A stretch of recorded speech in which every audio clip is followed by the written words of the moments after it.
Good morning. आप सभी कैसे हैं? उम्मीद करती हूँ कि ये दिन, ये नई सुबह, ये नई शुरुआत आपके सपनों की ओर आपको और आगे बढ़ाए और एक नए कदम के साथ आप इस दिन में आगे बढ़ें। तो आज मैं आपके सामने एक छोटी सी कहानी लेकर आई हूँ। आप सभी ने ब्रेल लिपि के बारे में तो पढ़ा सुना ही होगा। जनरली जो दृष्टिहीन लोग होते हैं वे इस लिपि के माध्यम से पढ़ते हैं। तो ब्रेल लिपि की खोज लुई ब्रेल नाम के एक व्यक्ति थे, उन्होंने की थी। लुई ब्रेल जन्म से अंधे नहीं थे। जब ये 3 साल के थे तो तब तक इनकी दृष्टि थी। 3 साल के हुए तो खेलते हुए अपने पिता के कारखाने में चले गए, जो कि चमड़े का कुछ कार्य किया करते थे। तो बच्चे ने हाथ में सुई और चमड़ा लिया और गलती से सुई बच्चे की आंख में लग गई। आंख में लगी तो इन्फेक्शन हो गया। उस जमाने में एंटीबायोटिक नहीं हुआ करते थे।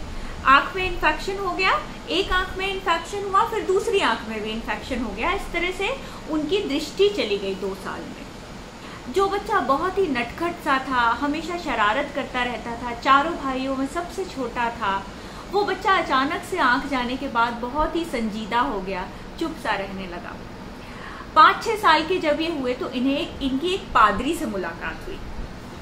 पादरी से मिले तो पादरी ने इन्हें बहुत सारी कहानियां सुनाई, बाइबल की बहुत कहानी सुनाई, फूलों के बारे में बताया, पेड़ों के बारे में बताया, चिड़ियों के बारे में बताया। तो दुनिया को बहुत कुछ जान सके सुन के। उस जमाने में ये जो छोटे बच्चे जिनकी दृष्टि चली जाती थी, उनको पढ़ने के लिए कुछ तरीका नहीं था। केवल उनके जो सगे संबंधी, परिवार के लोग या कोई टीचर उन्हें सुना दे वही सीख पाते थे। तो इस तरह से लुई ब्रेल ने कुछ उन पादरी से जाना। इसके बाद इनका नॉर्मल स्कूल में एडमिशन हुआ, जहाँ पे सभी तरह के बच्चे पढ़ते थे। वहां इन्होंने हाथ का काम करना सीखा, जिसमें ये बहुत ही एक्सपर्ट थे। फिर उसके बाद ये अंधे बच्चों का एक स्कूल होता था, दृष्टिहीन बच्चों के स्कूल में ये चले गए।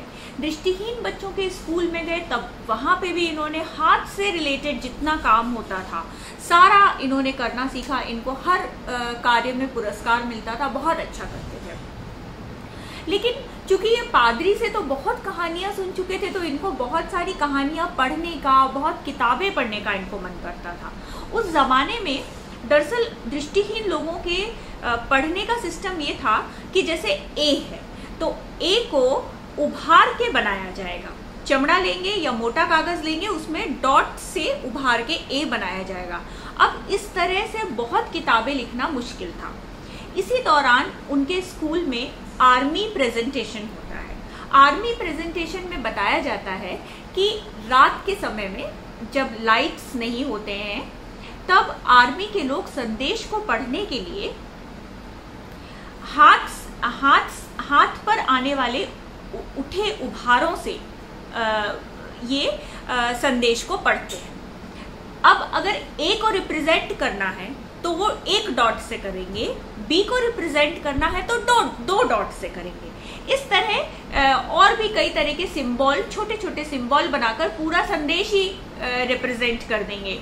कम को हो सकता है वो 2 डॉट से रिप्रेजेंट कर दे, तो लिखने की जरूरत कम पड़ेगी। ये जो आइडिया था ये ब्रेल के दिमाग में गया और उन्होंने ब्रेल लिपि बनाई। अब मैं आपको बताती हूँ कि ब्रेल लिपि किस तरह की होती है।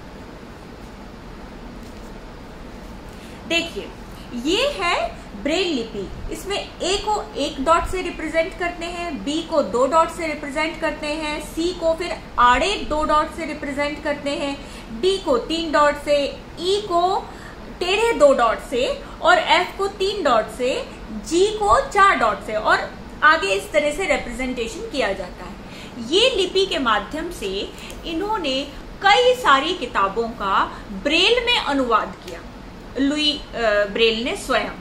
और फिर ये लिपि आगे जाके मान्य हो गई। इसे अमेरिका में भी दृष्टिहीनों के स्कूल में ले जाकर इसको पढ़ाने लगे और कालांतर में कई लेखकों ने, ये जो ब्रेल लिपि पर काम करने वाले लोग थे, उन्होंने ब्रेल लिपि में अनेकों किताबों को उपलब्ध कराया। आज भी भारत में देहरादून में अनेकों किताबों का ब्रेल लिपि में अनुवाद किया जाता है, ताकि जो दृष्टिहीन लोग हैं वो किताबों के ज्ञान से वंचित ना रहें।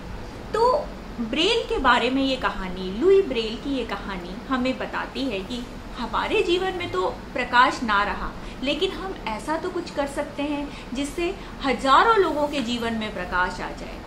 और आप सोचिए कि हम में क्या कमी है, हमारी तो आंखें भी हैं, हमारा तो शरीर भी अच्छा है, क्या हम लोगों के जीवन में, दूसरे लोगों के जीवन में प्रकाश लाने का काम नहीं कर सकते हैं? आपको बताऊं, मैं हर दिन यही सोचती हूँ सुबह उठकर कि ईश्वर मुझे इस काबिल बनाना कि मैं और लोगों की मदद कर सकूं, और लोगों के जीवन में प्रकाश ला सकूं। चाहे तो भले एक दिन में एक ही व्यक्ति के जीवन के लिए मैं कुछ कर सकूं, और शायद मुझे लगता है कि भगवान कभी ना कभी मुझे ये अपॉर्चुनिटी देंगे, वो अवसर देंगे कि मैं लोगों के जीवन में चेंज ला सकूं। तो आप सभी से भी मैं ये उम्मीद करती हूँ कि न केवल आप अपने जीवन में प्रकाश लाएंगे, बल्कि दूसरों के जीवन को भी प्रकाश से सरारोह करेंगे। तो इसी शुभकामनाओं के साथ नमस्ते।